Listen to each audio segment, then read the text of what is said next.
Richard Shaver was an art student at a school in Detroit. He married a teacher and artist, Sophie, and they had a daughter named Evelyn Ann. But the market crash of the 1930s hit. Richard had to leave school and find a job to support his family. He went to work as a welder at the Briggs Automotive Plant in 1932. One day, Richard took hold of his welding gun. Hey, Joe, come on over here, will ya? Huh? Who said that? He clearly heard a man's voice from thin air. Each time Richard touched the welding gun again, he heard the voices. Don't try to tell me the rivet won't fit. I know my job. Hey, what time is it? Soon he could hear voices, even when he wasn't touching the welding gun at all. What is happening to me? And I say to him, look Fuck at you and your mother. I think he's a communist. Who does he think he is talking to me like that? The voices just don't stop. I can't take it. Eventually, Richard began to hear more disturbing things. Put him on the rack. Rack? What rack? What are they talking about? I'll tear him apart in an hour. How horrible. Someone is getting tortured. It sounded like Dante's Inferno. No, please stop. Am I going crazy? I hear someone being tortured, and it sounds so real. No one believed Richard about the voices. Sparse records say he was admitted to a hospital, then transferred to an asylum, but no record of a diagnosis exists. While Richard was in the hospital, tragedy struck his family. His brother, with whom Richard was very close, had a fatal heart attack. If that were not bad enough, Richard's wife died in a freak accident. While she was taking a bath, an electric heater fell into the tub and she was electrocuted. Sophie's relatives took his daughter away and told her that her father had already died. At some point, Richard was discharged. He was still hearing the voices and began to wander the country as a hobo, sometimes drinking heavily. Richard became convinced that he knew where the voices were coming from. Deep underground, far from the light of the sun. In dark places, of which most of us remain unaware, hidden from the sight and knowledge of most honest folk.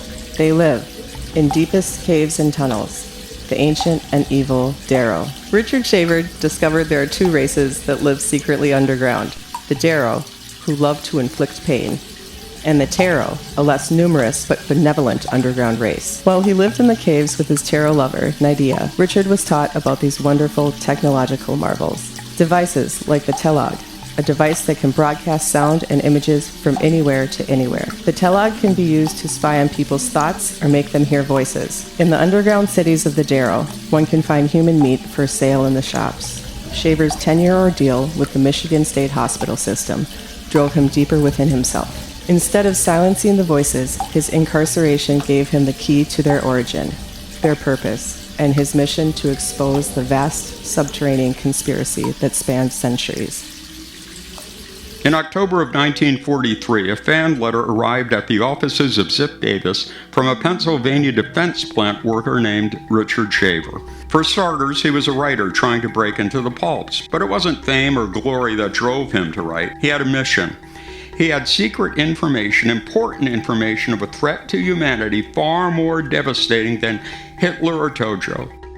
He had positive proof that a crazed race of subhumans numbering in the thousands were living underground caverns throughout the world. These creatures called themselves Darrows, and unless eliminated would eventually destroy humanity. A strange alphabet accompanied Shaver's letter. It had been salvaged, he said, from an ancient civilization. He called it Mantongue, the mother tongue of the universe. Shaver's letter ran in the January 1944 issue of Amazing Stories.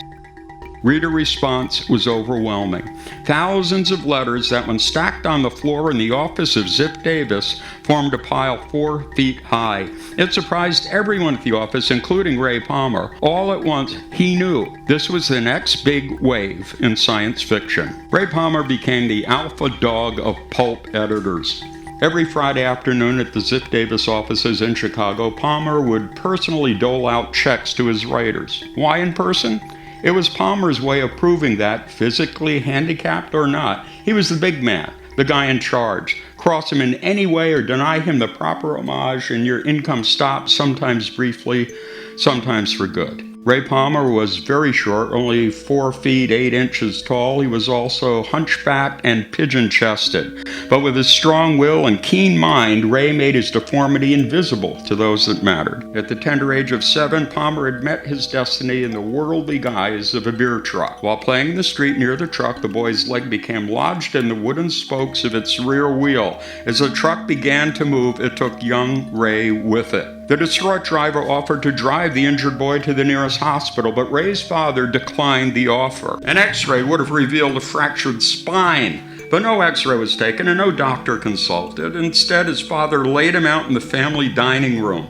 That was where Ray Palmer began his life of pain. While other children attended school, Ray lived a solitary life in and out of the torture bed, reading books. He read hundreds of books, homeschooling himself in math, archaeology, history, mythology, and physics. In bed, he practiced something he called mental healing. As doctors came and went, predicting his imminent demise, Ray used his expanding mental powers to prove them all wrong. When Palmer first arrived at the Chicago offices of Zip Davis, he was immediately briefed on their desperate situation. Amazing Stories was about to go under. They intended to publish one more issue to assure themselves it was indeed dead, and then discontinue altogether. When Palmer took over Amazing Stories, he was publishing a magazine for the sailor in the Pacific, for the infantryman fighting the Axis in Europe, for the kid on the streets of Milwaukee. These readers preferred escapism and entertainment, not cerebral stimulation, and this soon raked in big dividends for Zip Davis. Ray began theorizing, predicting, browbeating, creating contests, and generally, gosh-by-gollying his way to the heart of sci-fi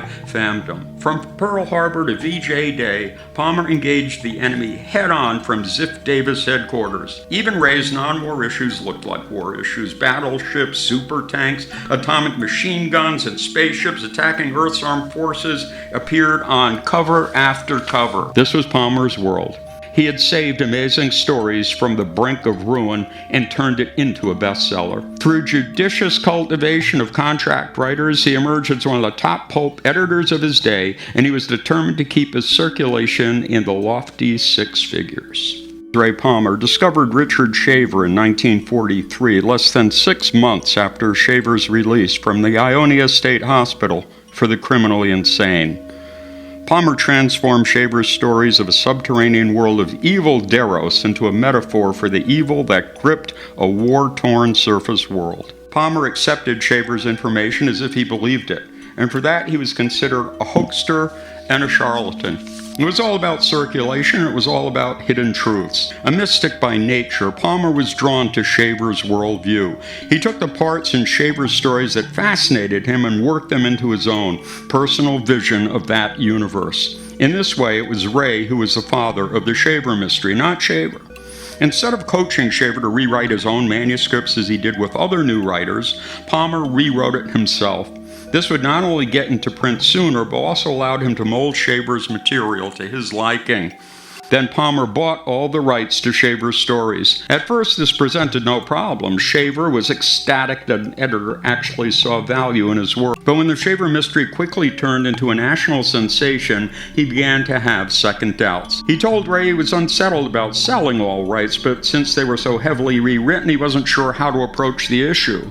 In the end, he put doubts aside and placed himself in Palmer's hands. What riled fandom's intelligentsia even more than the Lemurian hoax, as they began to call it, was the fact that Palmer had written himself into it, becoming as much the crusading hero as any of Shaver's fictional characters. That was when he stated that the Shaver mystery was indeed fact, not just swell science fiction.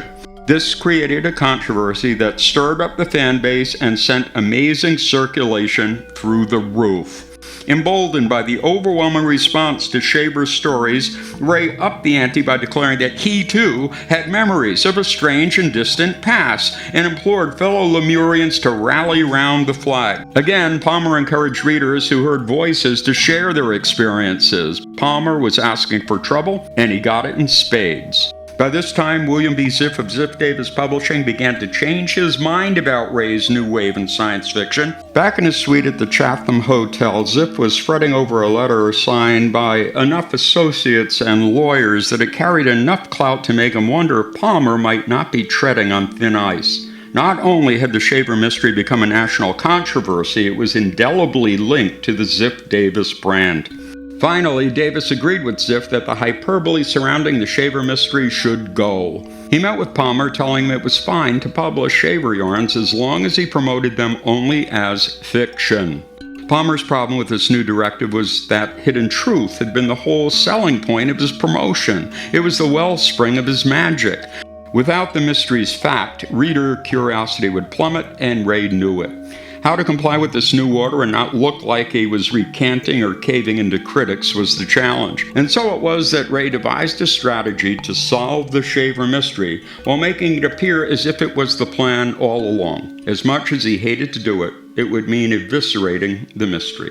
He advised Davis of his plan and announced that the mystery was on the verge of being solved, and that controversy, as well as any further research, was being turned over to a fan club devoted entirely to Shaver. He called it the Shaver Mystery Club. The upcoming April 1948 issue, he said, would reveal solid proof of the Shaver mystery, thus ending the controversy. Once solved, the mystery would no longer be grist for the magazine. Soon came Palmer's first mention of what would become a new obsession: flying saucers.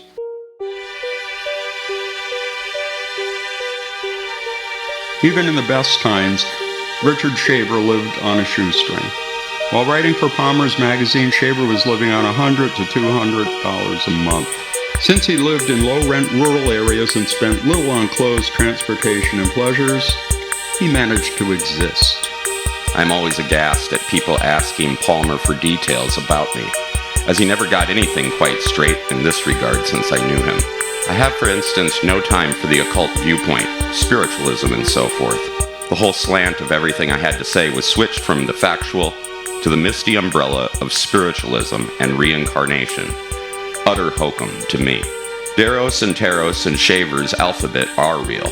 Actual physical blood and stink and awful flesh and nightmare, in fact. But when Palmer got through with it, it was all turned around into the dream world of the mystical and the real, unreal, religious folderol. Palmer was just that sort of editor, and I have struggled with it from the first.